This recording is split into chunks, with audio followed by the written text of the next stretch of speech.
Hello everyone, good morning. कैसे हैं आप सभी? Hope you all are doing very well.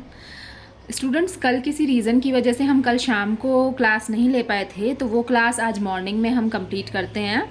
And first of all congratulations to all of you, क्योंकि LT के exams का notification आ गया है। आप सभी को पता ही होगा 28 जुलाई से फॉर्म फिल किए जाएंगे। तो जो भी यूपी के टीचिंग एग्ज़ाम्स की प्रिपरेशन कर रहे हों, गो फॉर दैट, है ना। एलटी का एग्ज़ाम फॉर्म जो है वो 28 तारीख से फिल होना शुरू हो जाएंगे, तो जल्दी से जल्दी अपने फॉर्म फिल कर दीजिएगा। Now coming to our session, तो आज हम बायोलॉजी टीजीटी 2021 में डाइजेस्टिव सिस्टम से आए हुए क्वेश्चंस को डिस्कस करेंगे। डाइजेस्टिव सिस्टम से टोटल 2 क्वेश्चंस 2021 में आए थे। वैसे आज हम डाइजेस्टिव सिस्टम इसलिए डिस्कस कर रहे हैं क्योंकि काफ़ी दिन हो गए ना हमको वो लोअर बॉटनी, लोअर जूलॉजी के क्वेश्चंस डिस्कस करते हुए, तो आज मैंने सोचा कि कुछ अलग सा लेकर आते हैं। तो आज हम फिजियोलॉजी का डाइजेस्टिव सिस्टम के 2 क्वेश्चंस डिस्कस करेंगे, जो कि 2 ही क्वेश्चन आए थे टीजीटी 2021 में डाइजेस्टिव सिस्टम से।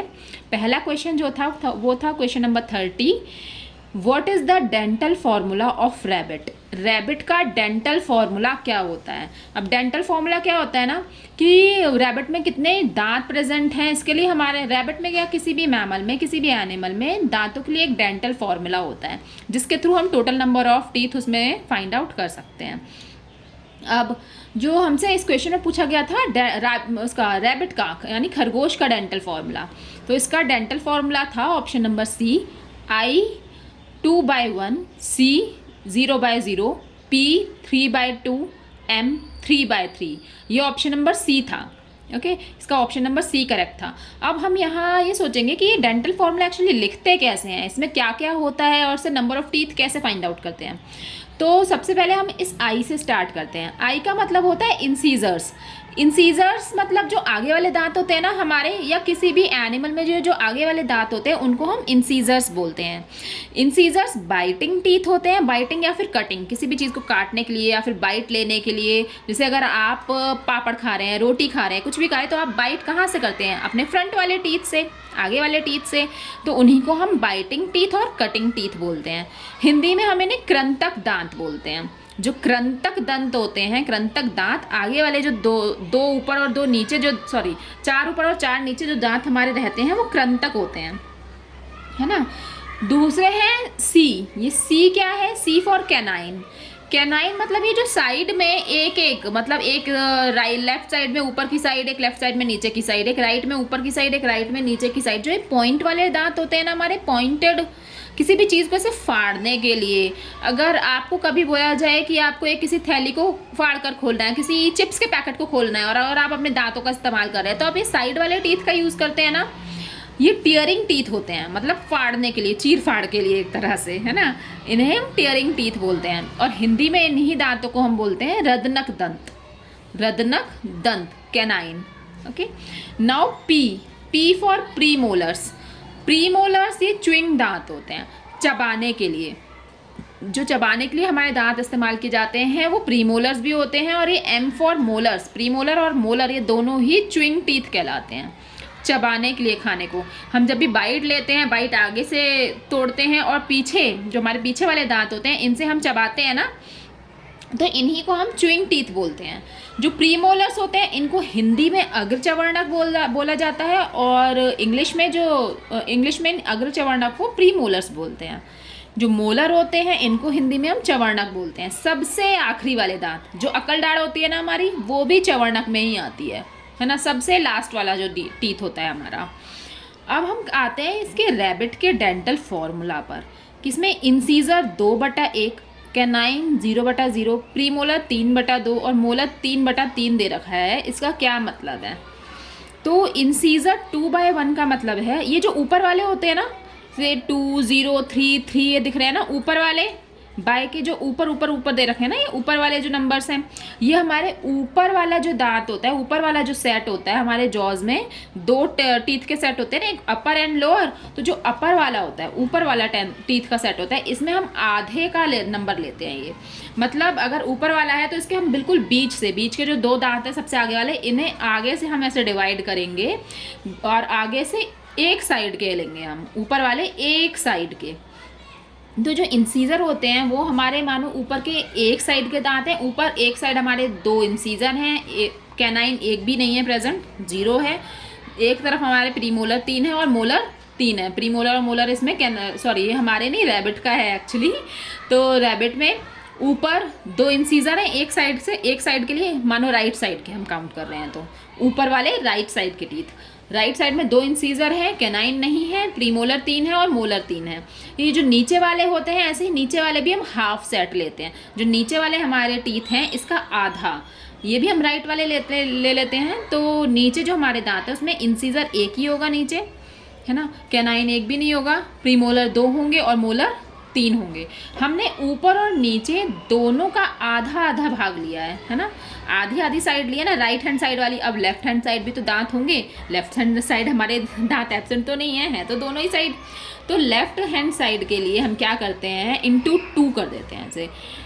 ये हमारे इंसीजर 2 ऊपर के, कैनाइन 0, 3 प्रीमोलर और 3 मोलर, इंटू 2 करें तो ऊपर हमारे टोटल 16 दांत हो गए। 2 2 4, 2 से 0 का तो 0, 2 3 6, 2 3 6, 6 6 12 और 4 16, ऊपर हमारे 16 दांत हो गए। अब नीचे वाला हम लिखते हैं फॉर्मूला 1 0 2 3 इंटू 2, 2 1 ज़ा 2, 2 0 0, 2 2 ज़ा 4, 2 3 ज़ा 6। अब 6 + 4 10, 10 + 2, 10 + 2 12, यानी ऊपर टोटल 16 दांत है रैबिट के और नीचे 12 दांत हैं। अब इन सबको टोटल नंबर ऑफ टीथ का वो काउंट करने होंगे हमें, तो हम ऊपर वाले और नीचे वाले दोनों को जोड़ देंगे। 16 + 12 28 दांत। रैबिट के अंदर टोटल 28 दांत होते हैं, लेकिन इनमें हमने जैसे देखा कैनाइन क्या है, 0 0, कैनाइन इनमें है ही नहीं। अब इंसीजर भी ऊपर 2 है नीचे 1 है, तो 1 की जगह खाली होगी। कैनाइन नहीं है तो उसकी भी जगह खाली होगी। अब प्रीमोलर ऊपर 3 है और नीचे 2 है, तो यहाँ भी स्पेस होगा, जगह तो मिलेगी हमें यहाँ पे भी। तो रैबिट क्या होता है, एक हर्बीवोरस एनिमल है। हर्बीवोरस है तो इसे चीरने फाड़ने वाले दांत की ज़रूरत ही नहीं पड़ती, उसके किसी काम का ही नहीं है। इसीलिए भगवान ने उसे क्या करा है, कैनाइन को एब्सेंट ही कर दिया है। रैबिट के अंदर कैनाइन है ही नहीं, चीरने फाड़ने वाला दांत है ही नहीं, वो घास फूस खाता है अपने, उसका काम इंसीजर प्रीमोलर और मोलर से चल जाता है। तो ये जो फिर बीच में गैप हो जाएगा, मतलब ऊपर के 2 इंसीजर नीचे 1 ही इंसीजर है, कैनाइन है ही नहीं तो कैनाइन की जगह खाली है। प्रीमोलर में ऊपर के 3 नीचे 2 फिर 1 की जगह खाली है। तो ये जो जगह खाली है रैबिट के जॉज में जो गैप होता है इंसीजर और प्रीमोलर के बीच में, इस गैप को हम डायस्टेमा बोलते हैं।